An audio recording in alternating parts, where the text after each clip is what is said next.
Your Humanities Half Hour is brought to you by the Northern Marianas Humanities Council.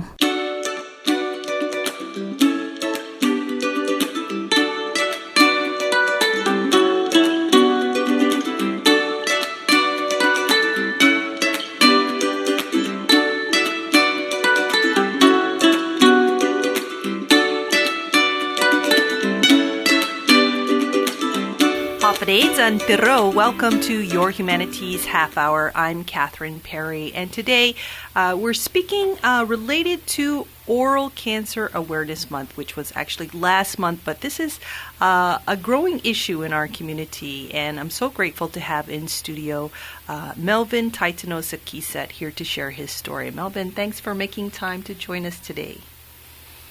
No problem. Thank you, Catherine, for having me. Start us off. Tell us a little bit about yourself. Okay.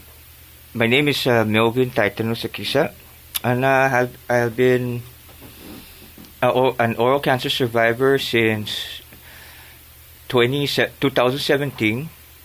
I'm 37 years old, and I currently live here in Saipan with my wife and daughter. And just recently, I started attending college at NMC. Oh, congratulations. Thank you. Actually, I just completed the first year, so it was tough for an old man. But I just try and live, my life to the fullest, enjoy and spend as much time as I can with my daughter and my wife. Very good. Tell us about your diagnosis. I was diagnosed with oral squamous cell carcinoma of the tongue. That was in November of 2017. That was when I found out I had cancer.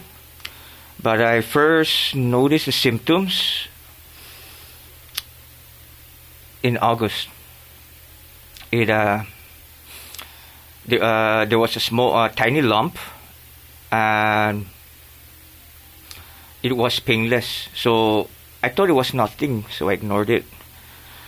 Unfortunately, I think that was a bad move on my part, because about 2.5 months later, within that time period, it got worse. The lump got bigger, and then the pain was just tremendous. It was just bad. It was painful for me to speak. It was painful to swallow. Any movement in my head area, in my mouth, oh my God, so painful. And the best way for me was just to avoid as much pain as possible, was just to try and stay still. Wow. Yeah, it was that bad. So, but at the time, though, it didn't occur to me that it could be cancer or anything serious, which, I don't know, now when I think about it, I should have went to the dentist sooner. So,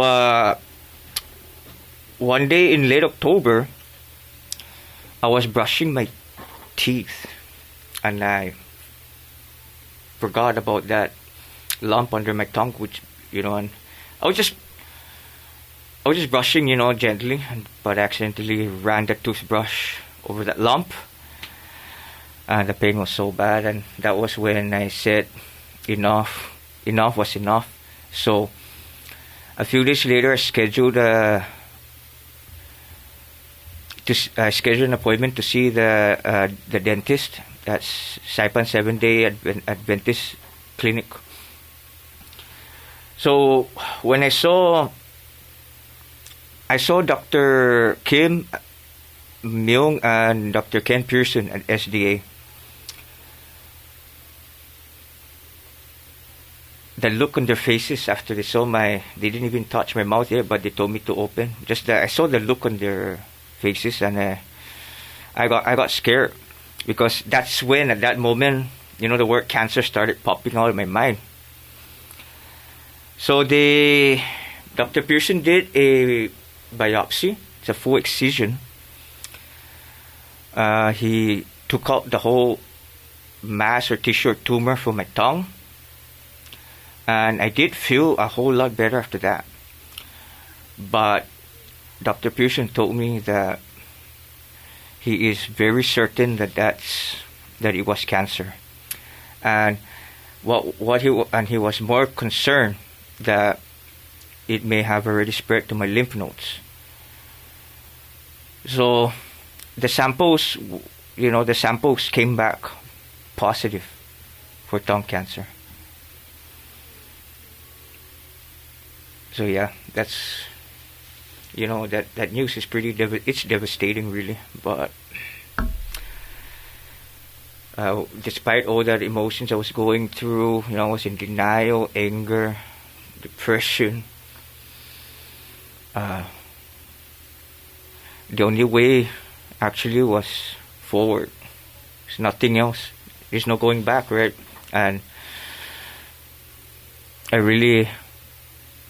know it was just the diagnosis part, but I was already thinking ahead of I was asking questions about where do I go to schedule for an appointment with the medical referral. How do I, like those things, so I can get the treatments. Very practical, action-oriented thinking. Yes. So what kind of treatment did you have, and how did it go? Okay, so I had surgery done in Guam. It was by Dr. Jerry Castro from Guam ENT. He's an amazing guy. I mean,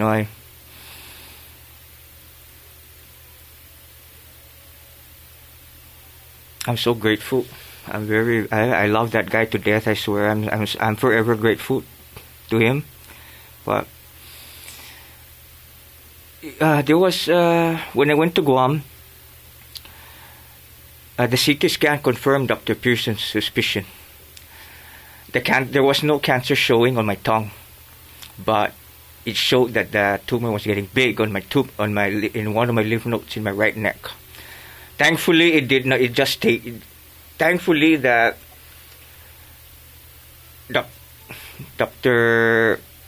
one of the doctor, I forgot his name, but that one of the radiation doctor that I saw told me that I actually had about another week and a half before that thing progresses, before it becomes advanced, where it spreads further, and then that would be critical. It would be basically fatal. So, they did a neck dissection on my right neck. Dr. Castro took out 36 lymph nodes, including the one with the tumor. So that was a success. I'm glad that he took it all out, And then after the neck dissection, he had to perform a glossectomy on my tongue. He had to cut out a small portion on my right tongue, just to be sure. And with that part that he took out, he replaced with some skin tissue from my thigh. And how confident Dr. Castro is. He was so confident. He even told me, "I will save your life, bro." He actually said that to me. Well, that must have been encouraging. And he told me that I will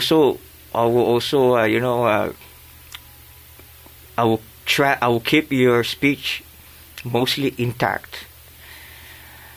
Either way, I wasn't worried whether my speech was going to be affected or not, because at the time, the only thing that I was really worried about is that crazy disease that's in me, right? Yeah. I want it out, you know? So, but I was amazed, I was like, I woke up. The operation was about, if I'm not mistaken, it was about 14 hours, because the last thing I remember, though, when they wheeled me into the operation room before I knocked out, it was 10 a.m. And then when I woke up groggy in the ICU, it was midnight. That's about 12:10 midnight. So, right when after waking up, I started, Don't tell me you tried to talk. I did. Oh. I spoke, I asked the nurse, And here's the funny thing. Right when I opened my eyes, there's this Asian guy really close to me, squinting. And then I'm like, I tried to move back further. Like, wait, who are you? Where's my nyao? My nyao and my brother-in-law was my caregiver. Okay. He was in the waiting room, right? Okay. So I said, I don't want you. Where's my brother-in-law? Kokioni, my nyao, right? So, but they were laughing about it later. They were telling the doctor, man, this guy, he just wake up and he's already running his mouth. Making demands. But the surgery team were impressed too. They were, and I'm sure they were proud of their work, because when one of them came to check me the next day in the morning, they heard me speaking. They were like, wow, you can still speak pretty well.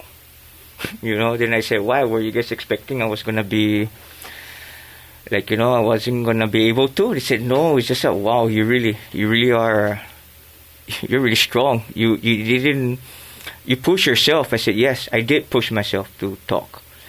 I was in pain and all that, but I had to, So overall, surgery wasn't bad. So after about a week, I had to wait about 30 days before I get the chemo and the radiation. So I came back to Saipan, and then I spent about 2 weeks. I spent some time with my wife, who was pregnant, my daughter at the time. And then I went to the Philippines, February of January 17, 2018. I had surgery in Guam, and then February of 2018 I flew to the Philippines. So I had 7 cycles of chemotherapy and 35 sessions of radiation. And I hated both so much, especially chemo, because one thing, I really love to eat. But man, the chemo had an immediate impact on me. After the first cycle, I lost appetite, I became moody, and I became so sensitive to any smell. Sometimes I get mad to my caregiver. The minute he turns on the stove, I say, you better go order food and eat out there. You're not cooking in here, But here's the thing though. I realized that I was being mean. I was kind of being unintentionally mean to my caregiver. So I actually learned to deal with the smell, and thankfully I was getting anti-nausea medicine, so I don't vomit or when I get nauseated from the smell or anything, right? So the good thing is I never vomit. I did not vomit at all during chemotherapy, but I was mostly fatigued. I got skinny. I mean, when I came to the Philippines, I was like 179. By the time I came back home, I was like 120. I mean, that's how much weight I lost. But even that, I still force myself to eat. Here's what I would do. I would try and pop in a cookie in my mouth or anything, and then I'll spit it back out. But I'll keep trying until I'm able to at least swallow, at least one small piece, and I swallow. I consider that a victory, and I'm like, yes, there's something in my stomach, because. And here's how prepared I was actually. When I got to the Philippines, my caregiver and I went and bought a blender. So I said to my caregiver, here's the plan. Once I start chemo and radiation, I'm going to start blending stuff. And then I even bought those Insure powder. But for some reason, I don't know if it has to do with, I don't know if the Insure was manufactured there, but it tastes so, it tastes totally different from the US made. But you see, I wasted money on all those, the blender, prepared myself, but then I end up not being able to eat. And the internal medicine doctor, the one who conducted the chemo, actually strongly recommended that I get a feeding tube implanted, right? So I refused. I refused the feeding tube, and I told her that I'm fighting this on my own terms. Let's just see what happens. Thank God, though, I survived without the feeding tube, you know. So when did you come back to Saipan? I came back. Okay, I'm not really. I really forgot the exact date, but it's around May 15 or 16 of 2018. 2018, yes. We're chatting today with Mevlin Taitano Sakisat about his experience with oral cancer, and we'll be back with more after this break. Half a day. Paugunasakan, ta celebra imina 30 años desde Managua, Northern Marianas Humanities Council. In Northern Marianas Humanities Council, manazuzuda gi comunidad para u abiba ilinala todo tauto Marianas. Tat kumia dudu gi man ilo information den tilingu por Marianas, i azudu gi mafatinas leblus an ottuna documentu, i azudu siha ginini exhibitioni differentes na programanya siha, zan hanagwagwaha con bisisyon gi entuli tauto Marianas. In kumbibida hamzu todo para indanyai i Humanities Council di aktibidad siha ni managwagwaha paugunasakan. Pues maila za tafana abisita, tafana iliye yesti siha na aktibidad za ta celebrahit. Sizus maasit. Hafaday, Tito, and greetings from the Northern Marianas Humanities Council. This is Board Chairman Isa Ariola. We are so pleased to be celebrating our 30th anniversary this year with you. Our mission remains to navigate and explore the human experiences of the indigenous and diverse peoples of the Commonwealth by enriching their lives through research, dialogue, programs, and publications. If you have not yet participated in any of our council activities, make this your year. We look forward to welcoming you into our humanities family as we navigate the human experience together. Welcome back to Your Humanities Half Hour. We're chatting today with Mevlin Taitano Sakisat, an oral cancer survivor. Melvin, do you have any idea what may have contributed to you getting oral cancer? Okay, so I used to chew bitter tobacco. I used to do it heavily. When did you start chewing? Well, okay, when I first started chewing with just the leaf, I was 12 years old. But then when I was 13, that's when I started incorporating the cigarette, other tobacco, and lime with the bitter nut. Besides just chewing bitter tobacco, I also dipped Skull or Copenhagen. It's pretty bad. Chewing tobacco, yeah. Yes. And also, I know that there are other factors too that, now when I think about it, I know that there are other factors that enhance the side effects of the tobacco, the bitter tobacco, like such as, I had poor choice of diet before. I barely exercised. I used to drink a lot of alcohol. My lifestyle was unhealthy. I was reckless with myself. But when I quit, about 6 years before I was diagnosed with cancer, I thought that I was changing my lifestyle and I'll be more healthier. But then, see what happened? 6 years, about 6 years. So what did you quit, actually? Well, you said you quit. When you quit. Oh, yeah, sorry. What did you quit? So I quit around 2010 or... What exactly of those poor habits did you quit?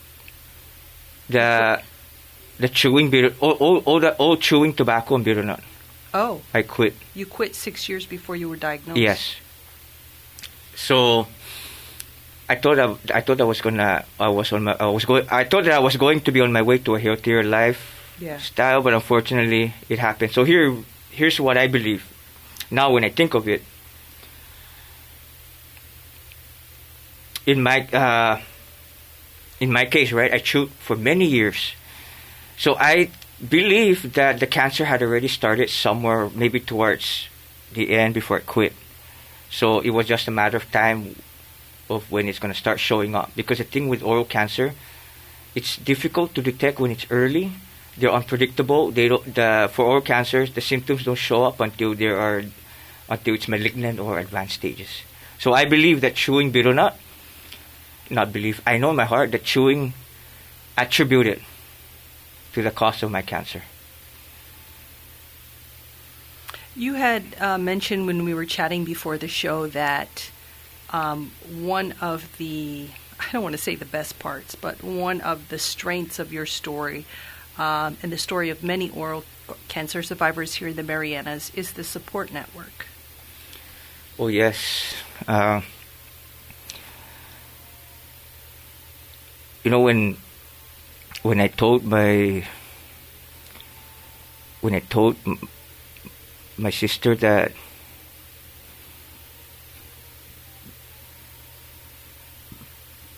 okay, so at that time my wife was off island, right? So when I went and had and got my tongue checked, right? I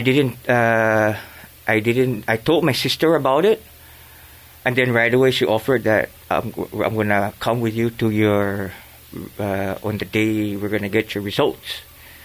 You know, she was there with me. Thank God for her. And because honestly, if she wasn't there, I'm probably gonna cry. I probably would have cried like a baby. But she was there, so I was a big brother. I had to look strong, right? So when we got the news. So you know, after that, it's like I didn't really need to ask. I didn't need to ask for help because my sister already assigned my brother-in-law to be the one to be my caregiver. And then my older sister in Tinian, right? Even though we're far apart, but she really helped out my youngest and my oldest sister. They really helped my wife when I was gone. Which for me that was the most important thing because she was pregnant. You know, she gave birth by herself. But thankfully, she flew her mom in. My mother-in-law flew in, and then my sisters were there to help. And not only that, they were there also to give support, encouragement, and also financially. You know, so my brother-in-law had to stop what he was doing. He was going to school. He dropped all that, and he had to deal with me for almost 6 months. You know, I'm really, oh my God, I'm really grateful for him for doing that. You know, and I don't know, but you see, right? That's the one I was trying to say earlier. See how important family is, especially if in the household, especially if they all get along really well, right? You don't need to ask for help if they see one member struggling. You know, just go there and pick you up. So yeah, the support network is really, really important for the cancer, for the warriors. You do some public presentations or sharing of your story in other venues. What is it you tell people? Like when you go to the schools, what do you tell the kids? What do you want people to know? Actually, with the schools back in 2019, right? I usually share my story, my experience.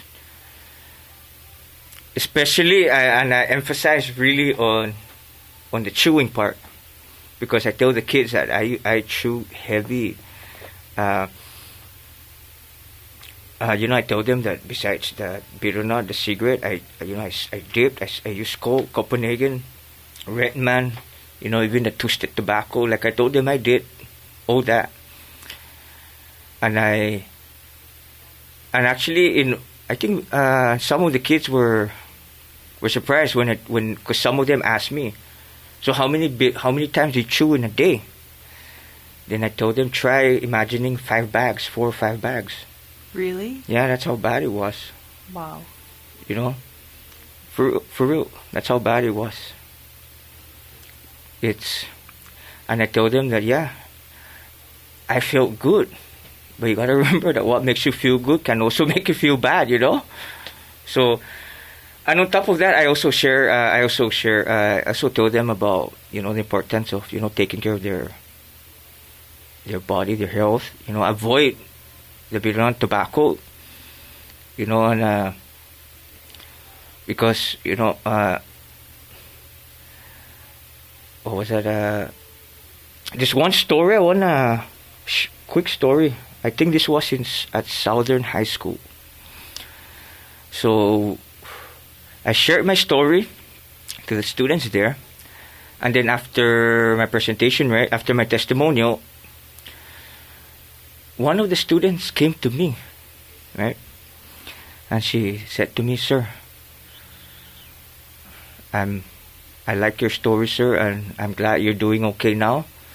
But I just want you to know, sir, that I'm gonna quit chewing betel nut starting now. And I already surrendered all my mix to the principal." I looked at her and I freaked out. I was like, you know what? That's really, really good. Thank you for doing that. Because now you realize, now you know that oral cancer is not a joke, right? Because you can think that you can chew and always quit later. But guess what? You don't know when the cancer started already. Because even, I told her, like in my case, I quit. But it still got me. So that was admirable of her to do. And I have strong confidence that she really did quit chewing.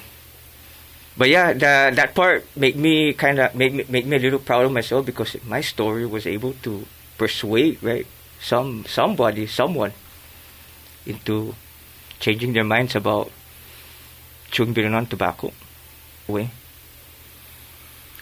We've been chatting today with Mevlin Taitano Sakisat. He's an oral cancer survivor. Melvin, any final thoughts before we go? Advice? Okay, so here's just my thought on this whole, oral cancer, in my experience. I think the best advice, though, or more like best advice I can give is, take good care of your health and well-being, and avoid things that are detrimental to your health. It's nice to enjoy things in life, but I promise you that doing the harmful things they're not one of them, such as chewing betel nut tobacco. Yeah, chewing betel nut may get you through a tough day, may relieve your stress, may make you feel good. But as I mentioned a bit earlier, what makes you feel good will also make you feel bad. You wouldn't want to be in a situation where you're going to end up with regrets. Me, I only have one regret, and the only regret, and that regret is that I feel so guilty for putting my wife and my siblings through a lot of stress when I was sick. I don't have any other regrets, because I am living and dealing with the consequences. And as I said, the only direction is forward. That's it. You can only do your best. I do my best, and I just have faith that I will continue to stay, ahead of cancer. If you want to live life to the fullest, take care of your body first. When you are in great health condition, you can pursue and achieve goals and dreams, do whatever you want, enjoy life without any disruption. Because, believe me, actually trust me, nothing is ever good about cancer. It's a big life disruptor. It will really interfere with your life. Thanks so much for sharing your story with us. No problem. Thank you too. We've been chatting today with Mevlin Taitano Sakisat, an oral cancer survivor. This has been your Humanities Half Hour. I'm Catherine Perry.